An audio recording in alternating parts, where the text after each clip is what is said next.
ಪ್ಲೇಟೋಗೆ ಕೇಳ್ತಾರ, ಹೇಳಿ ಗುರುಗಳೇ, ಏನದು, ಏನು ಮರಿಬೇಕು 2, ಏನು ನೆನಪಿಡಬೇಕು 2 ಅಂತ. ಅವಾಗ ಪ್ಲೇಟೋ ಹೇಳ್ತಾನ, ಏನು ಮಂದಿಗೆ ನೀನು ಒಳ್ಳೆಯದನ್ನ ಮಾಡ್ತೀಯಲ್ಲ, ಮಾಡಿ ಸಂತೋಷ ಪಟ್ಟು ಮರ್ತು ಬಿಡು. 2ನೇದ್ದು, ಯಾರಾದರೂ ನಮಗೆ ಕೆಟ್ಟ ಹಿಂದೆ ಮಾಡಿದ್ರೆ ಮರೆತು ಬಿಡು. ಅವೆರಡೂ ನೆನಪಿಟ್ರೆ ಜೀವನ ಕೋಲಾಹಲ ಆಗ್ತದೆ. ತಾನು ಮಾಡಿದ್ದೇ ತನ್ನ ತಲೆಯಾಗ ಸುತ್ತಾಕ್ ಶುರುವಾಯಿತು ಅಂದ್ರೆ ನಾ ಎಷ್ಟು ಮಾಡೀನಿ ಇವ್ರಿಗೆ ಹಾಗೆ.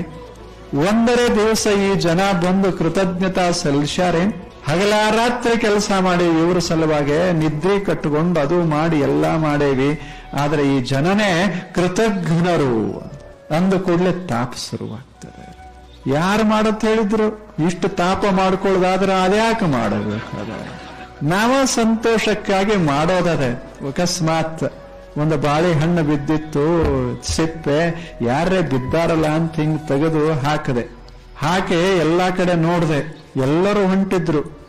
ಒಬ್ಬರೇ ನೀ ಚಲೋ ಮಾಡ್ದೆ ತನ್ನವ್ರು. ಎಷ್ಟು ತಾಪ ಆತು, 1 ಡಜನ್ ಬಾಳೆಹಣ್ಣ ತಗೊಂಡು ಒಳಗಿಂದೆಲ್ಲ ತೆಗೆದು ಬರೇ ಸಿಪ್ಪಿ ಒಕ್ಕೋತ್ ಹೋಗಿಬಿಡ್ತೀವಿ. 7 ಜನ ಅಂತ ನಾವು 1 ತೆಗೆದದ್ದ ಎದಕ್ಕೆ 12 ಒಯ್ಯಾಕ ಅಷ್ಟೇ.